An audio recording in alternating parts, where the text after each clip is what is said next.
Dumating si Department of Social Welfare and Development o DSWD Secretary Rex Gatchalian sa probinsya ng La Union. Bumisita si Gatchalian sa dalawang evacuation center sa lungsod ng San Fernando.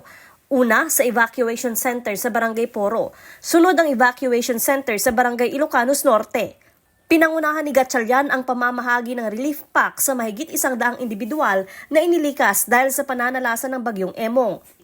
Ilan sa mga inilikas, inabot ng baha ang mga bahay. Merong ding inilipad ang bubong. Ang instruction ng ating Pangulo, kailangan walang pamilyang magugutom. So yung pagkain, una talaga yan. May kasamang mga hygiene kits, nakita nyo, and then yung DOH nandito, may sarili rin silang kit para sa kalusugan naman. Pero napag-usapan namin ni Gov. Mario, napag-usapan namin ni Mayor Dong na importante after this, financial assistance na kasi pinaliliwanag na nila yung mga tahanan nasira nung nag-signal number 4 nung nagland yung bagyo. So marami sa mga evacuees hindi makauwi. Gusto man nilang umuwi na, ang problema, wala namang mga bubong yung kanilang mga tahanan. Tiniyak din ni Gatchalian na magiging mabilis ang proseso ng pag-abot ng financial assistance sa mga apektadong individual. Bago pa man dumating ang bagyong Emong, inilikas na sa evacuation center ang ilang residente. Kung babalik daw sila sa kanilang mga tirahan, wala naman silang masisilungan.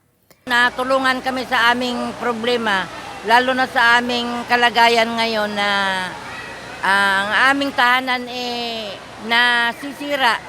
Nahihirapan kami, puro kami matanda sa bahay.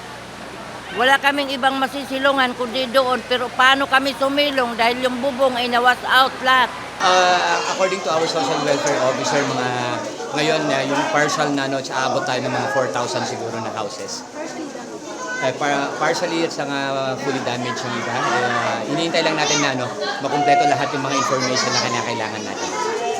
Isinailalim na sa state of calamity ang probinsya ng La Union dahil sa lawak ng pinsalang iniwan ng magkakasunod na bagyo at nararanasan pa ring habagat. But right now, the priority is clearing all the access roads. Tanong na pimpintas ti sarek iti ayuda. We can go to dagitay na siknan kada amin lalo no ada emergencies da. Two is the electricity because amo maten ti electricity pati di pump ti danom kada amin relies on electricity. Pati dagitay daddo mga equipment lalo dyan ti ospital di kasapulan da unay. Aside from that, the health concern is also another one. The drinking water, dagitay related nga saksakit nga maala tayo babaen ti datoy nga didigra.